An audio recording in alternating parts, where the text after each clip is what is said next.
Hey folks, how you doing? Papa Joe here. Yeah, I got it reversed. So you're watching out front.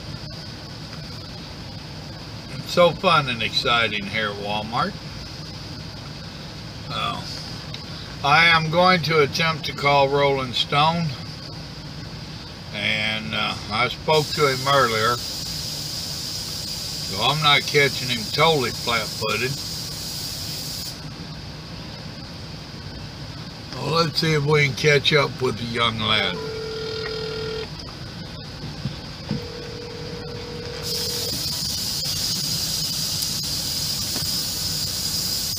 Well, good morning. What's going on with you, buddy? Well, I just got done working my pancreas out. Well, good. You are being recorded as we speak. What's that? I say you are being recorded as we speak. Oh, well, that's good. Yeah. You know, it's a good thing to do, people. Work your pancreas out at 2:30 in the morning. Uh-huh. Well, Yeah. you gotta have some time to do it, you know. Well, I'm over here in the dock, and they're actually telling me, the guard shack told me that, oh, hell, your load's usually out pretty quick.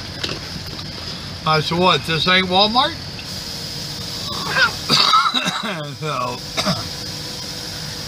we'll see. He must work on a different kind of time than we do. Right. Well, he's on a guard Right. shack schedule. That means that I might get out before his shift's over, right? Yeah, that's pretty quick. Yeah. Well, within 8 hours. Oh, goodness. Well, folks, the reason I got Stone on here, let me put this window up a little bit. There we go. The reason I got Stone on here is he's a young rookie. For those that don't know, he's been out here, oh hell, I guess 6 months all told, counting his schooling and whatnot. And I have so many people that is asking me different questions about getting started in trucking. Now, Stone, he's been on my YouTube about 2 years now, a good year and a half. He started watching my stuff, he told me, about a year before he got into trucking. And now he's also told me that there was some of the stuff he really raised an eyebrow to and doubted if it was true. Now that he's out here, he's finding out that it's true and that I ain't been lying to you. So I want to pick his brain a little bit to try to help some of y'all. So, Stone, how did you start doing your homework to get into trucking? Well, I was pretty fortunate in the fact that I had time. Which that is a big factor. I'm glad you brought that up. So many people don't have the time, much less the year that you took. A lot of them's got to do it pretty quick. Yeah, a lot of them's got to do it pretty quick. So if you got to do it pretty quick, you know, hopefully you don't, because you really need, it's a lifestyle change. I mean, you're coming out here as a rookie, you pretty much have to go OTR to start. You don't have to. There are companies out there that you can start local. You're going to be unloading and loading that trailer by hand. Pretty much, if you're doing local. Well, but, before we some jobs that'll start regional. Before we get in, for the most part, you're going to go OTR. Before we get into that, how did you start your homework, your research, and how did you decide that's how you should do your research? So how I did it, I was messing around on the internet, and I was trying to figure out, what am I going to do? And so, you know, I just started looking up different professions, and I mean, I qualified for a lot, so I mean, I had a choice. A lot of people don't have a choice, and I get that. So trucking is an awesome option for people that don't have a lot of choices, because they'll just take just about anybody. Right. Just about. As bad as that sounds, it's true. you know, gotta have a clean record. Yeah. Reasonably clean, anyway. But anyway, so, and I found, I was messing around on YouTube one day, and for some reason, trucking came into my search feed. And I ran across a couple of different truckers on YouTube that, you know, they were just whining and complaining, and so, you know, misery loves company, right? So I'm like, what's going on here? You know, so I started looking into why these guys were whining and complaining, and then I found a video called "So You Want to Be a Trucker" by Papa Joe, and he laid it all out in that video of why these guys were whining and complaining, basically. And so anyway, so I started watching Papa Joe's videos.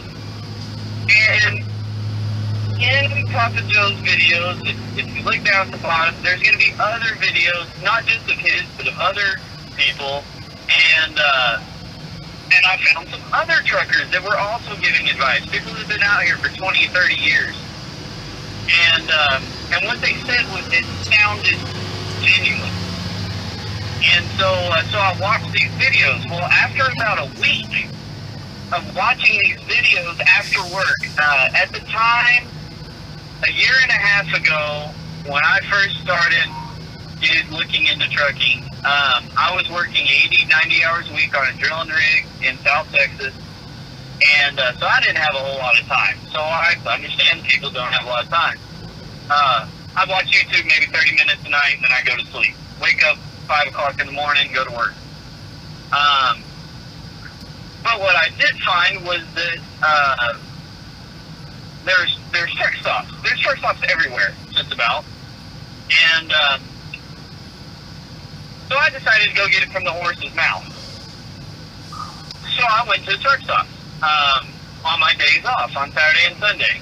I think I told you all that in one of the videos, didn't I? To find a local truck stop and go hang out and talk to them?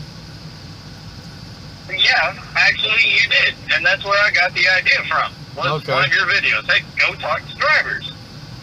So I went and I talked to drivers, and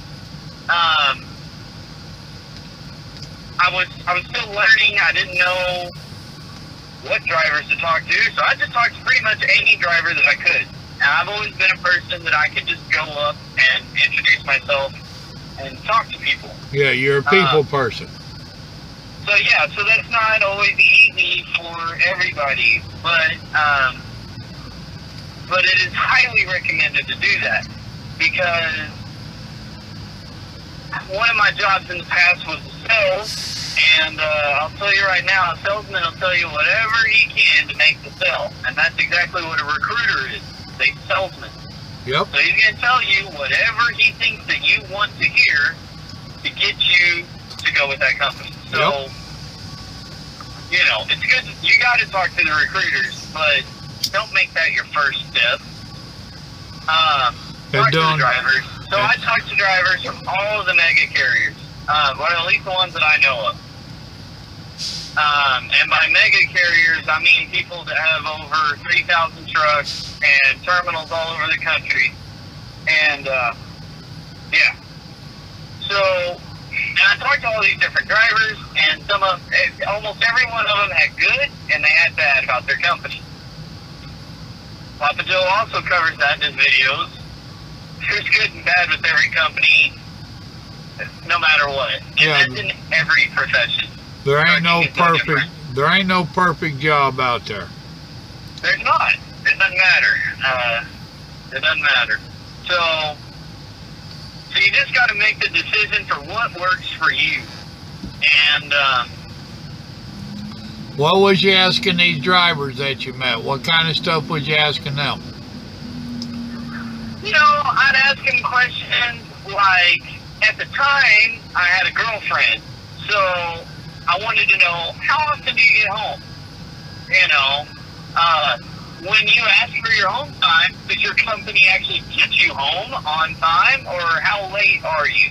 You know, because if you're in Washington and you live in Alabama, and you're in Washington the day before you're supposed to get home, you're going to be late.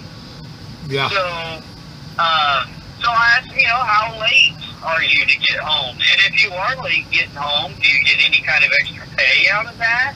Or do they extend your home time to give you your, you know, if you're supposed to get a day off for every week that you were out, do you actually get your days off? I asked them about their average pay, you know, about what do you make a week, you know, without getting too nitty and gritty. How much do you make in a week to be away from your family and your friends and your home and your dog and everything else? And what was the average? What was the average they was telling you? You know, the average, and it varied, right? So, of course. But I would say the average was from $800 to $1,400 a week. With the mega carriers. With mega carriers. Now the kicker is, you know, those $1,400 a week ones, those were guys that had been with that company for 2, 3, 4, 5 years. Right. The $800, those were people that had been with the company for 6 to 12 months. Right. They hadn't figured it out yet. And that's something I try to tell people. You've got to figure out the industry. You got to learn your lanes. You got to learn how to work the system. And too many of them. And that's one of the complaints I have about trainers. They don't train the drivers, the rookie, on how to work the system to get the biggest bang for their mile. Exactly. Yeah. You know, and and that really that is a problem, is the training. And I don't think it's just mega carriers. Oh, no, it ain't. It's the industry in general. I think it's the whole industry in general. They'll take a rookie and have them train another rookie. Yep. Because it's cheaper. Yep. It's, you know, business, everybody is in business to make money. And they're there to maximize their profit. Yep. So you got to understand that that's what they're there to do, is maximize their profits. If they're making $5,000 on one load, which is not unheard of, if they can only pay in labor $300, they're going to do it. Yeah. You know.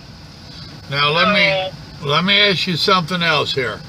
Now, after you've been in the industry, we covered what questions you did ask them. What different questions would you ask now? If somebody else is wanting to follow your lead and do homework, we're talking about the drivers. We'll get into the recruiters in a minute. What different questions would you now ask the drivers about their companies? I would ask them, how is the communication with your dispatcher? How is the communication with maintenance when you have a mechanical issue that you need to get fixed? How are they on getting those repairs done? If you do your pre-trip and you find the lights on your trailer aren't working, and you've taken the tricks that Papa Joe teaches you on YouTube and other people, and those tricks don't work, how long does it take maintenance to say, okay, yeah, we need to get that fixed? Do they push you to run illegally? You know, I mean, if your lights aren't working, $200 a pop. Right. Yep. You know, I would ask them, how often do you get paid? Do you get paid once a week? Do you get paid twice a week? Do you get paid twice a month? Do you get paid once a month? How do you send in your paperwork? Do you send it in via TripPack? Do you do it TransFlow? Do you have to take a picture off of your smartphone and send it through the company app? Do you have different options, or is it just one? I would ask them, Well, along with that, reimbursement. Does your company pay for tolls? Or do you have to pay for tolls cash and then get reimbursed for it? or there's some companies that don't pay tolls at all. If you pay the toll, then it's yours. But right.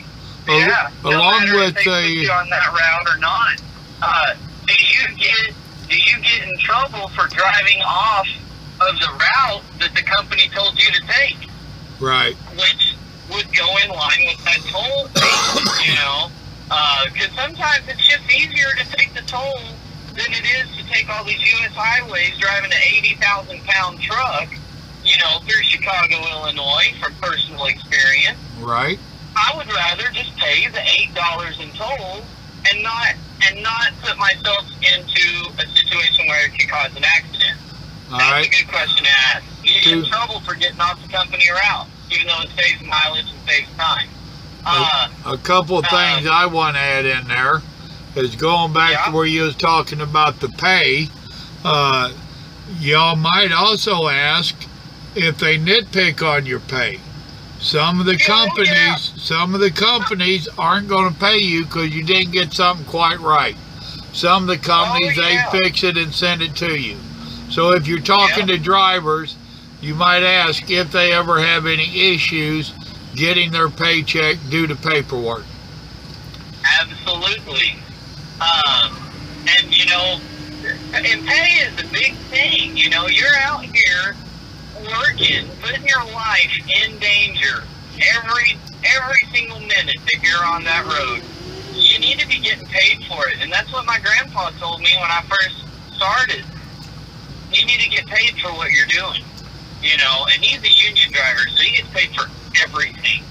But, you know, when it goes to pay, do you get paid for practical miles? Do you get paid for hub miles? Or do you get paid on PC Miler, which is zip code to zip code?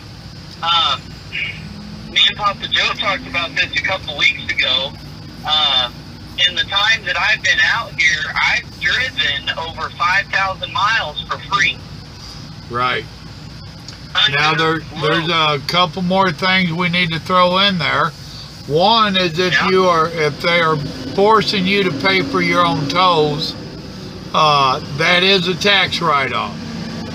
So if you get with a company that is forcing you to pay, keep your receipts. Something else to remember is these receipts are not very light sensitive. You might want to go over them with your ink pen because they will fade out on you. I tell you that from personal experience. Also, these miles that he was talking about that he has driven and not gotten paid for, though they were a tax write-off. I can't swear to it that they still are, but I used to write them off years ago. Now this company pays me real good on the mileage, so I don't worry about it. But I have been with them companies where you get paid 1,000 miles for a 1,200 mile run, and that extra 200 miles adds up, folks. Something else I wanted to ask you, we're backtracking a little bit again. Now I know you had your grandpa and you had some other people into trucking. Why was it they didn't influence you to go into trucking if you've got truckers in the family? What made you to decide after watching different YouTubes and whatnot to go into trucking? Because everybody in my family told me don't do it. Okay, well that's good advice. Every single one of them told me don't do it. And, you know, and they all had different reasons for why they said don't do it. Right. And I'm just one of those that I guess I just got to find out for myself. Well, the reasons that they told you, are you seeing those materialize out here? I can see what would make people upset. Yeah. I can see it. Just before this call, you know, I had an issue with the shipper. The shipper employee told me I could stay there tonight. I have a load that picks up at 7 a.m. about 4 hours from now. And at the time, it was 11 hours. I was really early. So I'm up there, you know, in my bunk, and I'm the night driver, so I'm awake. And anyway, just a couple hours ago, security shows up and tells me I have to leave. And you'd already been there how long? And I'd already been there for like 6 hours, 6.5 hours. Right. And I'm like, dude, like, I don't even know if I have time on my clock to drive. I have, like, I may be out of hours. And even if I'm not out of hours, why do I have to go drive at, I think it was right after 2 o'clock in the morning. So, you know, there's drunk drivers out on the highway, stuff like that. I don't need to be driving unless I'm getting paid for it, and I'm getting paid for it. But it is what it is, you know. It's their property, or, well, it's not security's property, but security's hired by the owners of the property, and that's the property owner's policy, is that we're not supposed to be there. So an employee told me out of either stupidity or ignorance that I could stay there when I wasn't supposed to. That's the kind of stuff that, you know, if I was paying for the diesel in this truck, I would have burned a gallon of diesel. Well, that's about, you can call it $4 after ISTA taxes. So, you know, you do that 100 times a year, you know, we're talking about decent money here. Yeah. It's just burnt. And actually, that no parking on the property, that is a big problem out here. It's huge. It's hard to find a parking spot for a semi. And why can't you park as the shipper or the receiver when you have their freight? Actually, there's a couple reasons. One of them is the drivers throwing their damn trash out. Yeah. Oh my God. That is terrible problem out here. And the other one is people would show up, their place would be so packed out with trucks, acting like it's a truck stop, that they literally would not have room for the people actually coming and going on time. And I understand, I do understand some of their reasoning. But now you and I had talked earlier when that deal came down, and like you said, it was like a NASCAR racetrack out there. They had so much room, you know. I mean, it's huge. And that's like these Walmarts, like the one I'm at. When I called them Friday, no parking. And I get here, and it's a pretty big DC, and they can't cut. They know how many trucks are coming in. They have extra property out here that they've not utilized, and you can't go ahead and make a little bit of parking. I mean, it's a trucking industry. They're part of it. You think they would have compassion for the driver, but there's absolutely none. You know? And you know what, though? After being out here for a while, I can confirm that the rumors are true. Most truck drivers are filthy. Most. Not just some, not just a few, most of them. Right. They'll throw their trash out of the truck. You know, I keep a 5-gallon bucket in my truck, and I keep a trash bag in there. When the trash bag gets full, I close it up. I go find a dumpster or a trash can. I throw my trash away, just like my grandma taught me at home, right? You know, if I need to go use the restroom, I go use the restroom or a porta potty. We try not to use porta potties for obvious reasons, but whatever. And when you go talk to those drivers at the truck stops, go back and walk back by the trucks, and you'll know exactly what I'm talking about. You won't even have to look at the ground; you'll smell it. Yep. It's filthy. I run teams, and so me and my co-driver have an agreement that you know, the front area where the 2 seats seats are and all the front of the truck, you can wear your shoes. If you want to go back to the sleeper berth, you take your shoes off and you go in the back. Because you just, you know, you gotta, I don't know. I like to stay clean. I like, you know, somewhat. Right. It's crazy. You go to the fuel island or to the fuel desk inside the truck stop, you know, to get your receipt or whatever. And it's crazy. Like, I mean, I take my showers on my DOT break. You know? I mean, you got 30 minutes. Right. And with these DLDs, you got to go to 31 or 32 minutes because it might not register if you cut it right at 30. So, you got time for a shower. Let's jump over to when you start talking to recruiters. So, what came down there? What questions did you ask? How bad did they lie to you? In a minute, we'll cover what you have found to be true and what was not true when you talked to them. But what? So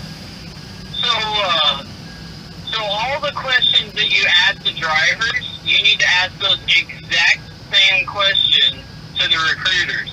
And if you don't have a great memory, you need to write down what the driver told you, and then you need to write down what the recruiter tells you. Now, the driver is going to be a little bit difficult because they're working, they're on duty, they're burning their 14-hour clock. You're not going to have a ton of time. So ask whatever you feel is important to you. And we might even just have to do a completely separate video on questions to ask because there's like 100. Right. But you need to compare those answers. And when I called every major company. I am fortunate enough that I would qualify for every major company. And so I called every one of them. More than once. And I talked to different recruiters. So I would ask the same question to a different recruiter than the one that I talked to 2 days, 3 days before. Right. They didn't know. They get thousands of calls a day. So they don't know. And you can't feel bad about asking them all these, and they're upfront business questions. You can't feel bad about it because when you go to apply for that company, they're going to dig into your life, every bit of it. Yep. And you better not lie on the paperwork. If you got a speeding ticket when you were 16 years old, you better put it down. Because if you don't, and they find it, well, then you falsified your application. Sorry, go home. And some trucking companies won't even give you a way home. You may end up, for orientation, 700 miles away from your house, and they're getting better about it. There's been a case that happened like 2 years ago, and they kind of, some of the companies stopped doing it. But sometimes, they'll take you to orientation. You ain't hired yet. You're not hired till you get that ID card. Well, and that's what I was waiting to tell them, is that just because you filled out the application and they have accepted you to go to orientation, that don't mean that you have qualified yet. That just means that they're ready to take you to the next phase. So if you are one that has lied on your app and they get you into tell you you're going to orientation, don't think you've got by with your lie yet. Yeah, you better have some bus money with you. Yep. It'd be nicer if you had airplane money, but let's be real. Most people that are coming in, they better just at least have bus money. Yep. So I'd ask all the same questions to recruiters that I would to drivers, and I'd ask multiple recruiters. I wouldn't just call one time, oh yeah, that's the company for me, and then go. All right, well, let's go with the company you're at. I assume you talked to their recruiter 2 or 3 times. Yep. Did you find them to be truthful on what they told you, the recruiter told you, with what you're finding in the real world? Surprisingly enough, yes. Yeah. It's nuts. I am really happy with CRSC. I'll say who I work for. You are now. I've heard you where you was not, but we'll get into that in a minute. We'll get to that in a minute. But you know what? The average miles is right where they said that I'd be running. We're running teams, and I average anywhere from 5 to 6,500 a week. Here lately, it's been a little bit more, but that's just because me and my teammate have been together for a certain amount of time, and we don't deliver late. We're usually early. So we've met their standards or whatever. The pay has been what they say it will be, right? So we talked about the miles that I've driven for free, but I knew that I was getting into that before I came here. Because I asked them how they paid on their miles. If there has been a big difference in the mileage, I've called them out on a couple of them, you know, where I drove 150 miles extra or something like that. They paid me for those extra 150 miles. I gave them the addresses, I gave them the route. I told them, hey, this is what I drove, and they paid the extra. Right. So that was impressive. I've gotten reimbursed for every toll expense that I've paid out of pocket, which is their policy. Now I know they. If you've seen any of Papa Joe's videos, you know I'm a pre-trip Nazi. They have fixed every single thing that I have found wrong with the trailer or my tractor, and I haven't had to argue too much with them. Now I know that. I know they route you, tell you what routes to take. Have you caught any flack from going out of route? Nope, not one bit. How often do you go out of route? I can't go off a route too much because of the fuel stops. They tell you where you're going to stop for fuel too. Yeah. So, you know, there's only so much that you can go off route whenever you already have waypoints in your trip. But I mean, I've probably gone off route 30% of the time. Yeah. You know, I might take and I'll take like 294 in Chicago. I'll take 294 from the south side to the northwest side all day, and I'll pay the $10 or $12 it is in toll. You know, it's a business expense, so it's a write-off for me. If they don't reimburse me, my DM, my driver manager, dispatcher, has reimbursed me for a couple of those. Right. You know, and so that was nice. But no, I haven't gotten any flack for it. Now, have you missed any of your fuel stops? You say they tell you what fuel stops to go to. Have you missed any fuel stops, and what was said about that? Well,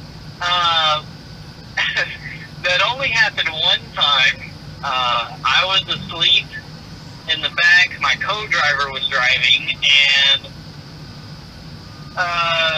he missed his exit, and he continued on the same interstate that we were on for about 360 miles, which put us in a totally different part of the country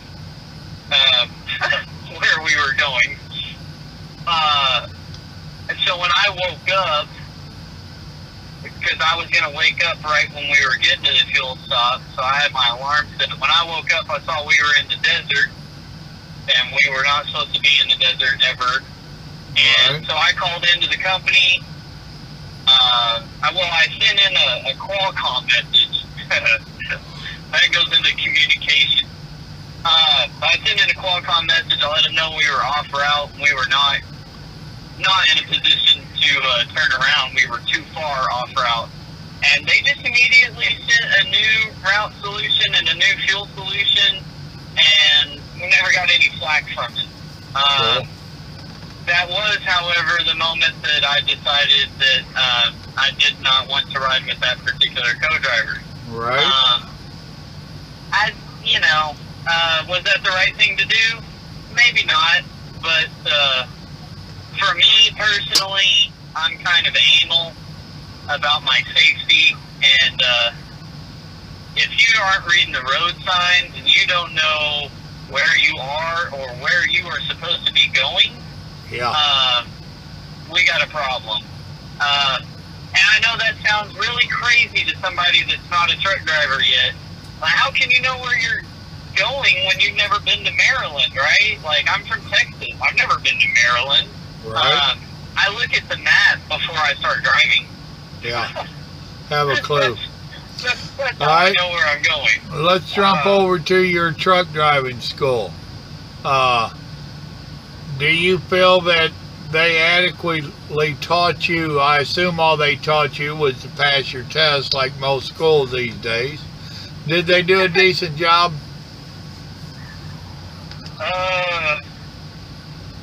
Well, they did what was required of them. Right. No, you know what though? Seriously speaking, I got really good training at my school. There's a catch to why I got good training. The only reason why I say that I got good training, the only reason why I was able to get good training was because I went to truck driving school with my permit and with my medical card. I already had those two things knocked out before I went. It doesn't cost you that much money. You can study the book of whatever state you live in. They have a commercial driver's handbook to get your license. You can study that book just like you're in school. Just study the book, take some practice tests. They have tons of practice tests online, but study the book.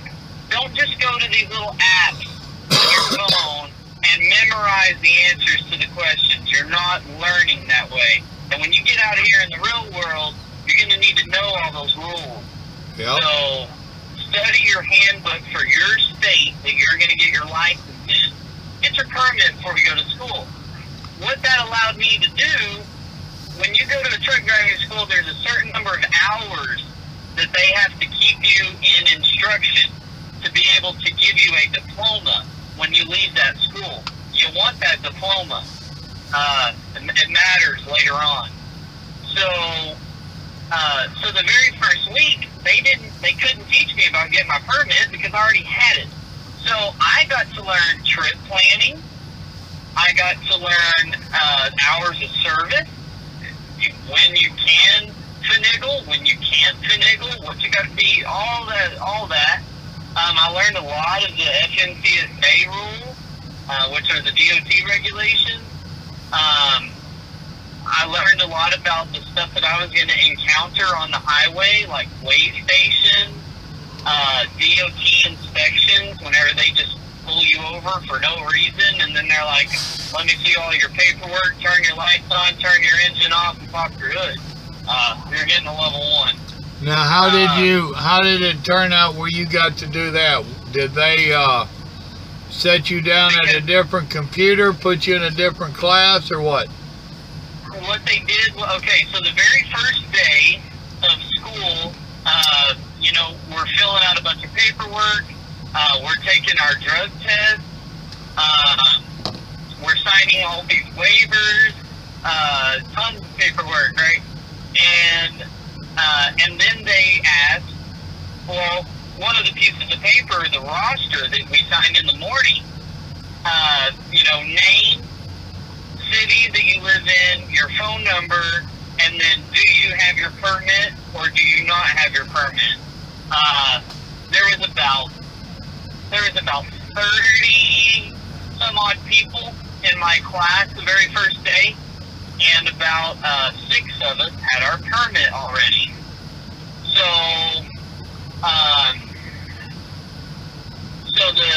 that afternoon, they separated the ones that have their permit, the ones that don't have their permit. The ones that did have their permit, they gave us a test. They wanted to see if we actually knew the information that we needed to know to get our permit. If you've had your permit for 2 months and you haven't been doing anything with it, you might have forgot some of the stuff that you learned. So they tested us, and out of the 6, 4 of us passed. So the other 2 that had their permit, even though they had their permit, they had to go back into class with everybody that was learning to get their permit because they needed to know. So I Right. the school gained a lot of respect there. Right. But for the four of us that knew what was up, you know, at that point, they put us in a different classroom, and they had a retired owner-operator working there at the school, and he went over a lot of skills that you need to know out here that you won't learn. You will not learn. You won't learn. You won't learn it until you're on your own and you have to know it. And then you're like, ah! Yeah, Well, why don't I practical know this? experience. Yeah. So, but, so then after the first week, the next 2 weeks, the next week is backing. They start you backing, straight line, offset, parallel, and that was fun. It was fun for me because I've been backing up trailers for a long time. Did you have to do a serpentine? Well, you know, so the serpentine, they didn't necessarily, like, make that part of the course, but it was just something that you kind of learned if you messed up backing into your spot, right? Or, like, I guess they kind of did it in with the offset parking, because we would offset from left to right, and then we would have to set the truck back up for the next driver to do left to right. So you'd have to come out of that right spot and put it over in the left lane. So yeah, I guess they kind of did teach us serpentine, but they didn't teach us as much as they should have on serpentine. Well, your true serpentine, they've got two marks out there, barrels or whatever, and you back that truck up on the left side of the first one, and then on the right side of the next one, and then of course they have you do it the other way as well. But to do the true serpentine, you're doing a figure S going backwards. So, okay, well then yes. So yeah, so they call that, where I went, they call that offset. okay. To me, so, you know, different generations, I guess. To me, a serpentine is going forward, doing that motion. And the only reason why I say that is because I've never seen a snake move backwards, right? All right. But like pulling into a fuel island, helpful to do a serpentine. Right. You know, so that's what. But yeah, they did teach us that that maneuver, which I never understood. Why would you need to do that? Until I started docking into alleys. Right. We don't need you at dock 52 anymore. We need you at dock 51. Yeah. Yeah, thanks. Right. Appreciate you. All right. Well, let's step on up to when you went with your first. Well, when you went with this company, you're still with your first company. What was it like going through orientation for them?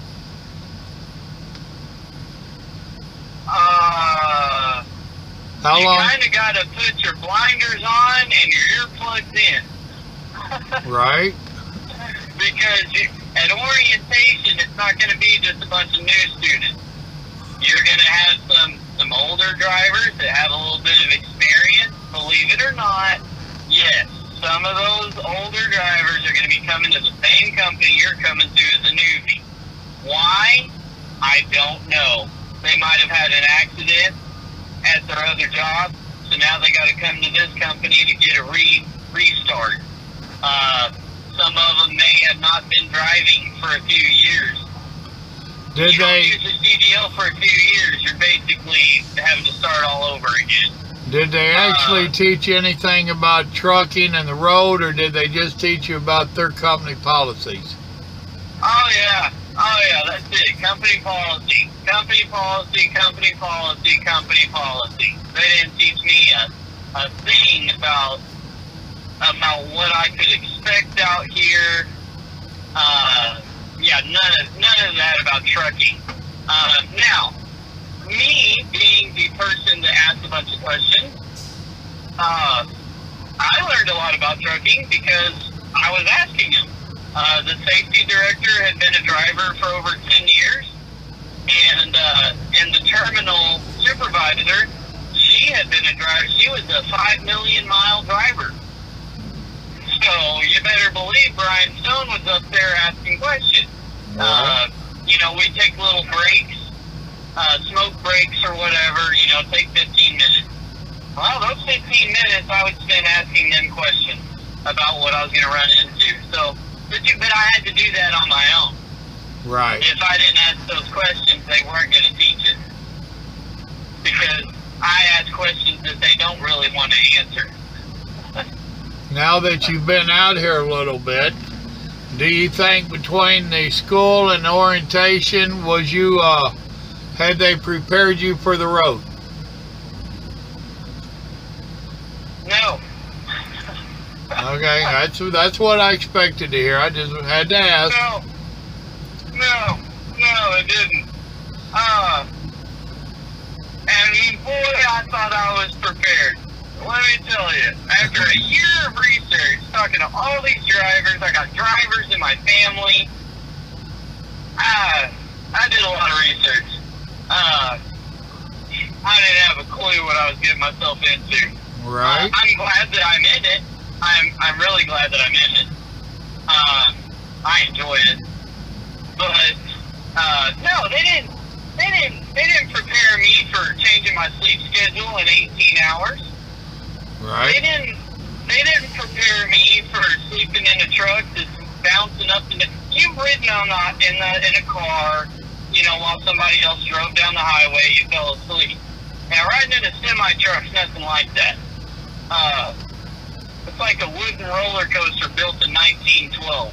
Right. You know, they didn't prepare me for that.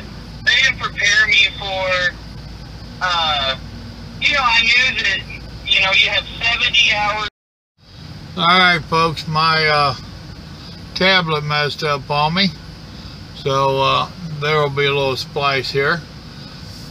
We're talking to Stone, and we're going to attempt to pick up where we was at. You was talking about sleeping in a truck, that it's different from sleeping in a car. What else was such a shock to you on coming out that you didn't really expect? You know, I thought in a perfect world that you could just run recaps all the time and you never run out of hours. And so I didn't expect how easy it is to run out of hours. Pretty easy, even if you manage your clock really well. Which what he's talking. I'm a by the book kind of guy, so I like to be able to pass through an inspection with no ticket. So you know, I try to follow the rules as best I can on my logbook. But I've run out of hours, you know, because we've run and we're OTR, and so sometimes you're gonna run out of hours and you're in Big Timber, Montana. Right. Look it up on a map. Not a big town. Right. Despite the name. You know. And what he's talking about, folks, is we're only allowed at so many hours. Go watch a video on that. But then you find yourself at multitude of places. Some of them's good and some of them ain't so good. So you try to learn. Now it's harder for him because of the company he drives for and his driving situation. But with a company like mine, you try to plan your 34 hours. After 70 hours, you have to take 34 hours off to get any more hours to work. So you try to plan out where you're going to get that 34 hours at, and you want to make it at a place where you can do your laundry, get that shower, get a couple of sit-down meals. You try to plan that break out. It's a mandatory break. And you try to plan it out where it's decent for you, which is something else you really won't understand until you're out here. And and you know, like Joe was saying, plan it out. You know, a lot of people think that coming into truck driving, you can do it to basically get to see the country, and you do. From the highway, Yep. you know, at 65 to 70 miles an hour. So after a few months, I figured out that I could talk to my dispatcher about where my hours of service were, and she kind of walked me through what we could do. And, you know, I might get a slow rolling load that, you know, it only takes a day and a half to get there, but they give you 4 days on the load. So you can get your 34 in. Well, I'm picking up in LA and I'm delivering in Pittsburgh, Pennsylvania. I've never gotten to see Chicago, so I'm going to get to Chicago and take my 34-hour reset there. Huh. Now, beyond all the shootings and all the crazy news and stuff like that, you might not choose Chicago, right? But you might choose St. Louis, Missouri, Right. right? I've taken 34s in some pretty cool towns. I took a 34-hour reset in Orlando, Florida. Right. Guess what's in Orlando? All Disney right. World, right? So yeah, you got to plan that stuff out. But at first, you know, it takes time to learn that. We can say it, but you got to do it. Let's back up a little bit now. Okay? Let's go to when you got through orientation. Now you're out with a trainer. I know you had some issues with trainers.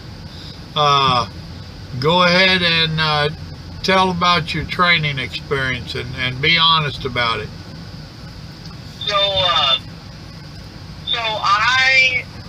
I was one of the very few and fortunate that I had a good trainer. Now, by that, I mean, he showed me about trucking. Didn't you have to go through 2 or 3 trainers? Nope. Okay, that must have been one of my other guys that had to go through several.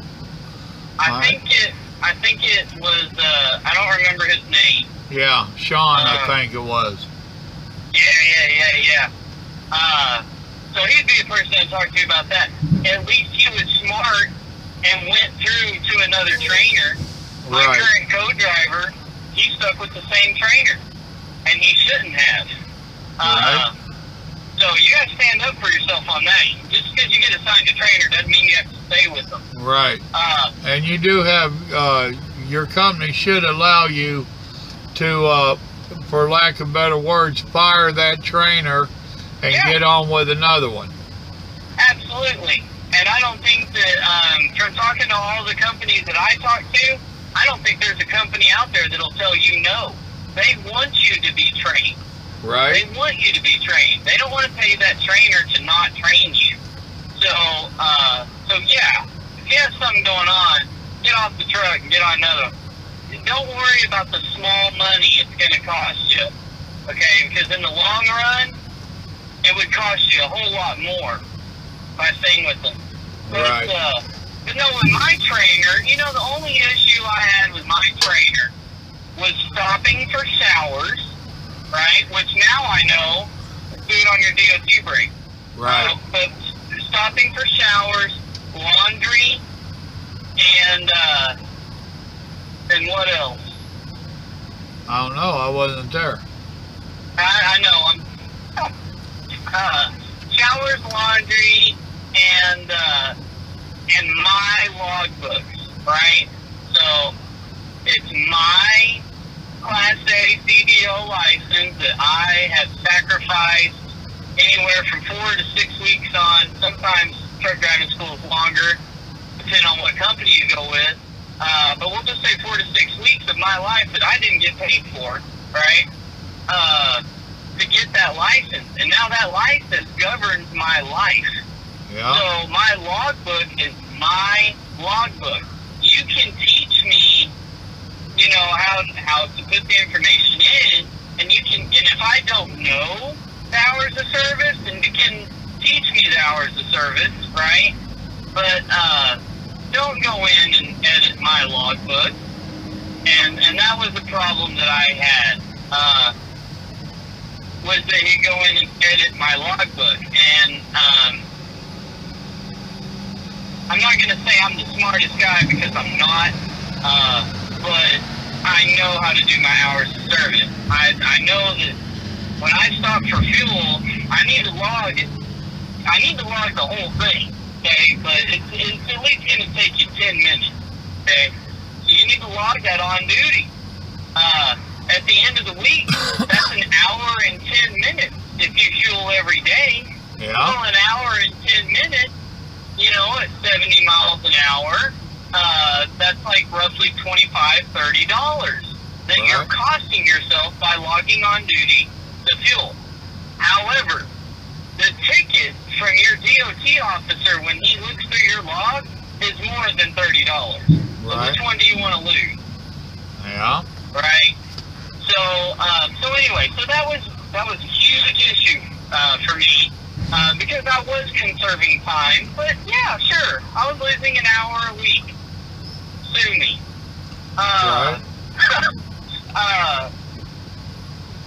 You know, I'm a stickler on pre-trip inspections, and when you first start, you're going to be slower at everything. You're going to be slower at backing. You're going to be slower. Backing was a huge thing.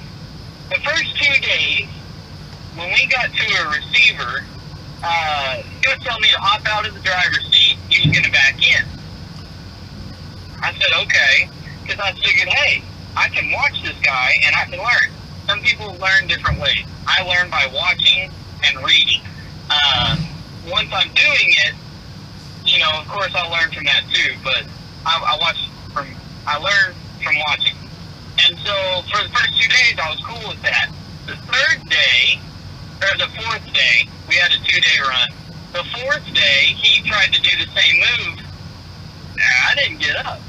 And he was like, what are you doing? And I was like, you're going to teach me how to back. Right. I had to force him to do it. If I didn't stand my ground, he probably would have done every backing maneuver the whole month. Right. And then there was the next load. He was the one that showed up at the receiver. I guess who set his alarm to wake up right before we got to the receiver? This guy. Right. I told him to hop up out of the driver's seat because I was going to back it in. And he's like, but you're in sleeper berth. And I was like, no, I'm in training. Right. Like I said, you're going to teach me how to back. So that's how I learned how to blindside. If I hadn't done that, I wouldn't have learned how to blindside. And actually, folks, what you're going to find out, because I'll be interviewing at least one other, maybe two others here in the next couple of weeks. What you're going to find out is there's a whole lot of stuff that they really don't teach you. He stated himself that he got lucky and got a fairly decent instructor. There's those out there that's not going to teach you your Qualcomm, which is your computer in your truck that basically is the whole brain of the truck between you and the company. It's your communication. There's those that won't teach you how to do it.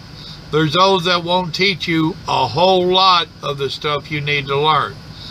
You need to just keep doing your homework, watching whoever's videos, hopefully mine are included in on that, to learn what you need to learn. Now, Michael that you hear me talking about, he has a saying that Stone just repeated earlier on a phone conversation, and that was Michael. He was like, I didn't know what I didn't know until I got over here with this company we're at. Stone was saying the same thing. I'm just now being out here long enough to know what I don't know. So if you watch these videos and start listening hard, you'll start hearing us talk about stuff that you need to have that trainer teach you. Too many of the trainers, they still need to be trained, which is what my wife said when it was time for her to learn how to drive. She said, I've done seen too many of the trainers that need trained. If I'm going to drive, you're going to teach me. And that's what got me into training, was teaching her. So you need to really listen up and take notes, mental notes, whatever, to learn what that trainer needs to teach you. So because you got to know how to communicate with the company. My co-driver right now, he still doesn't know how to do macros. Right. And we've been on the truck together for 2.5 months. Well, why aren't you making him do all of it? Oh, I am. And he still ain't learning? Well, slowly, you know. Yeah. Not everybody learns at the same pace. Yeah. You know, I can be patient with him. Me and him, we get along, and you know, whatever.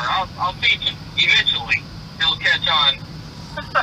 But it's just small little errors. You know, he gets in a real big hurry. Right. And you said it in one of your videos here in the last week or two, panicky.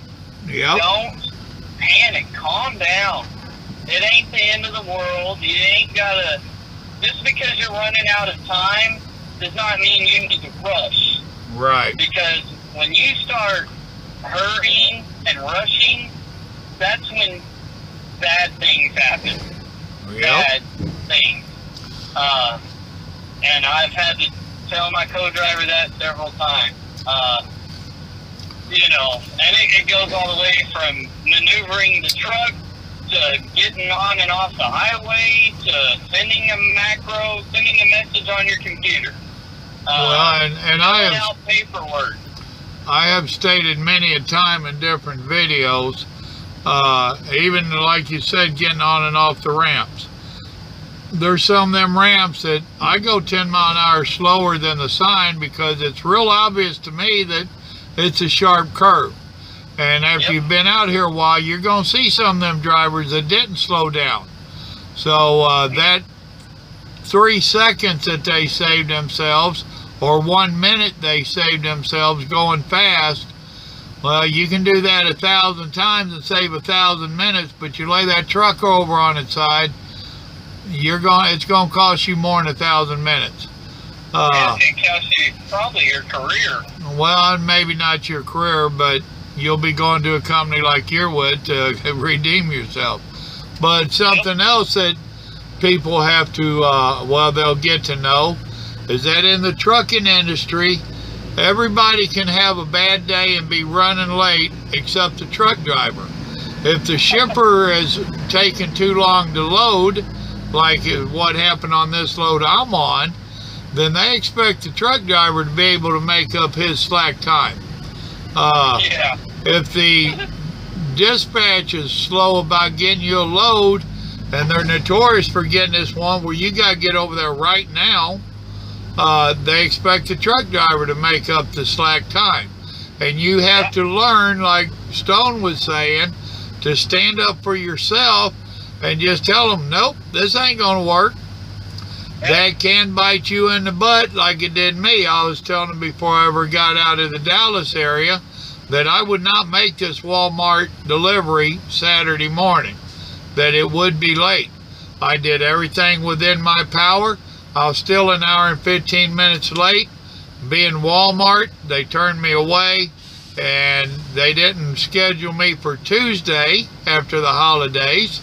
They scheduled me for Wednesday morning, 3:15. So, but still, the whole point is the shipper screwed up, and it was a trucking company that was loading me. That's what, XPO. And they took ridiculous time loading me, and as a trucking company, they should have known better, but they thought I would make up the time, as I'm sure was their basic mentality, which didn't happen. The point is, everybody in the trucking industry is going to, let me put that window up, I got a yard truck beside me. Everybody in the trucking industry can have a bad day and be running late and expect you to make it up, and you have your limits and boundaries that you operate by. Don't go getting excited. It's their mistake. Somebody else will fix it. Which is our, that's what me and my, several of those like that. I'm sorry. Oh, no biggie. Well, that's what me and my dispatch, alright, it cut off on me again. So this will be stage 3. I don't even remember where we was at. We got talking while I was messing with this. Well, we were talking about the trainers. Make sure you're learning. If you're not learning, talk to whoever your manager is at that time about getting another trainer. Oh, and one thing that Papa Joe told me before I even went on trainer's truck, you know, if the company says that you just need 4 weeks or 21,000 miles and then you're ready to go, if you're not ready to go after 4 weeks or 21,000 miles, tell them, I want to go on another trainer's truck, or I want to stay on this trainer's truck, or whatever. You know, tell them you don't know what you're doing, and that you need more training. Yeah, you don't feel comfortable yet. Exactly. Yeah, you don't feel comfortable yet. If you throw that word comfortable or safe or safety out there, they'll bend over immediately. And you're better to use the safety word than the comfortable word, by all means. Yeah, safety is a great thing. We're going to have to start wrapping this up fairly quick. What is some of the things that, like you told me before, you didn't quite believe until you got out here? So what is some of the other stuff that you might tell anybody coming out that they won't believe till they get here? Did I word that worth a damn? Yeah, I think so. Yeah. You probably won't believe how bad drivers actually are until you're driving a semi-truck. Right. And that's in the car and in the truck. Yeah, that's every driver. You probably won't believe how bad of a driver you are until you are driving a semi-truck. Well, there's something to that. You'll start reevaluating things really quickly. You probably won't believe how alone you really are out here until you're out here. You might think that you're okay with that. Well, there's a certain time for everybody when they start to realize it's time to go home and see my family. Right. Some people stay out here for 4, 5, 6 months at a time. Yep. Right now I'm on my longest stint at 2 months. I'm at 7.5 weeks, going on my 8th week now. And it's time to go home. Right. You know, it is what it is. Can't chase almighty dollar too long.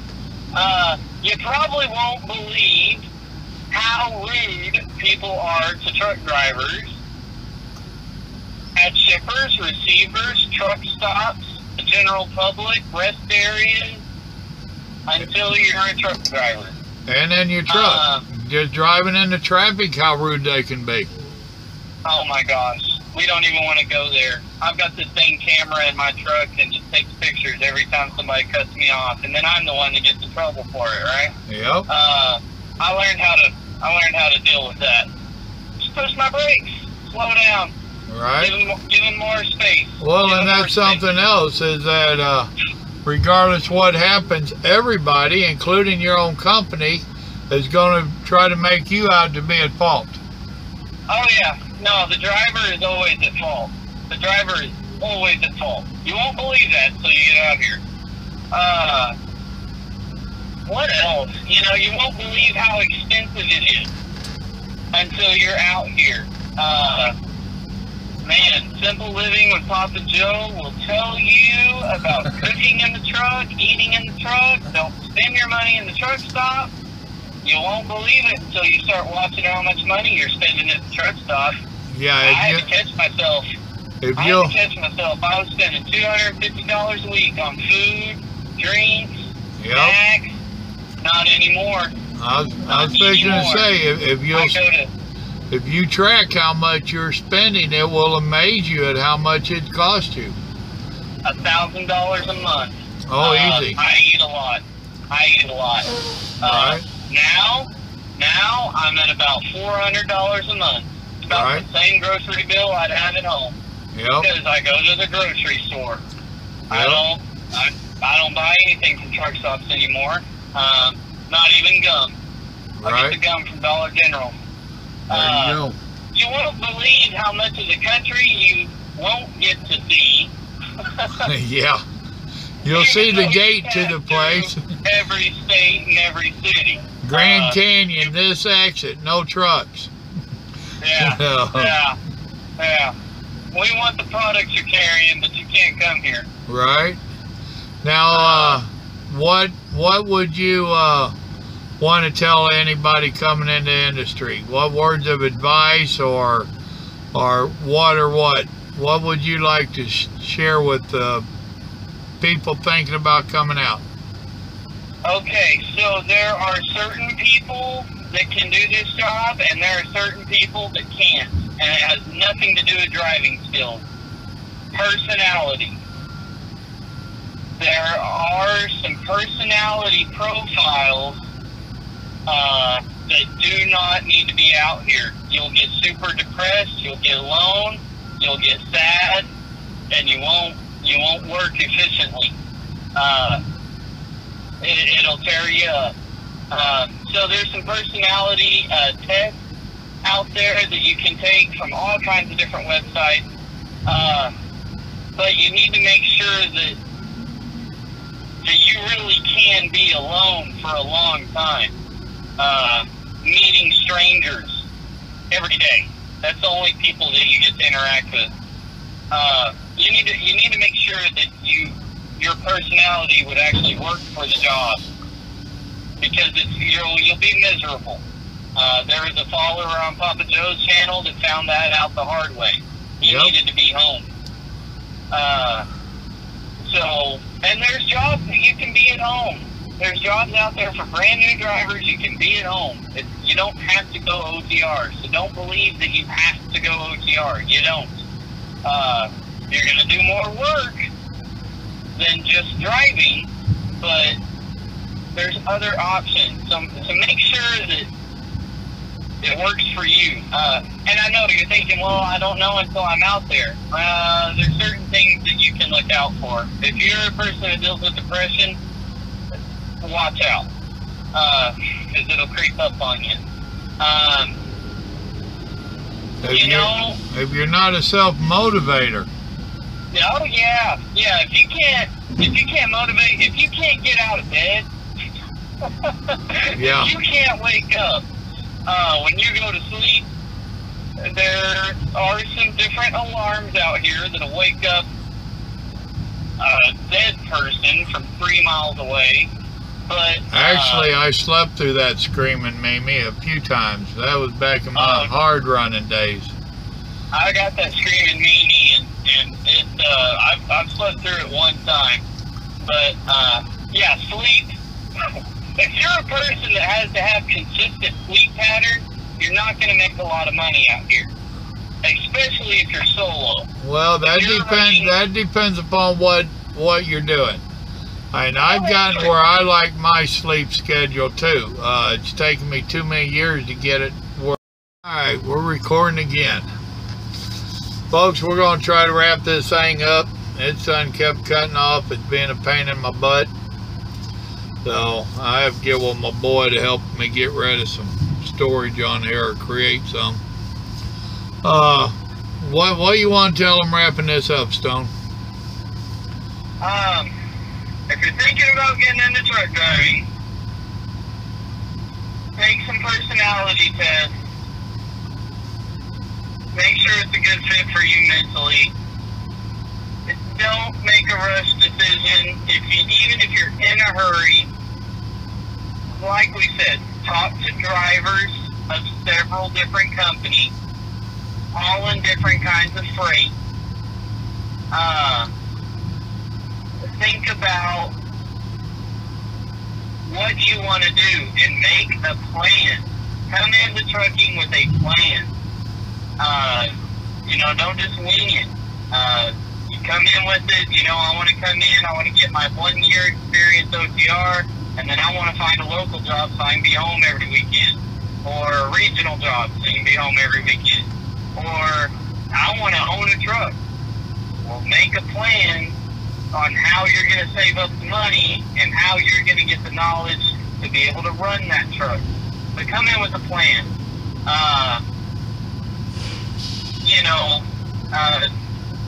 Just make sure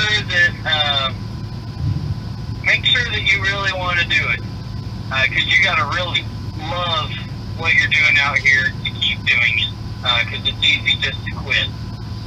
Well, and don't come out with a predetermined notion. Regardless what you think, it's not going to be what you think. And I don't care if you grew up riding with your daddy. It's not going to be what you think it is. It's going to be a whole different animal. So, it is what it is. All right, man.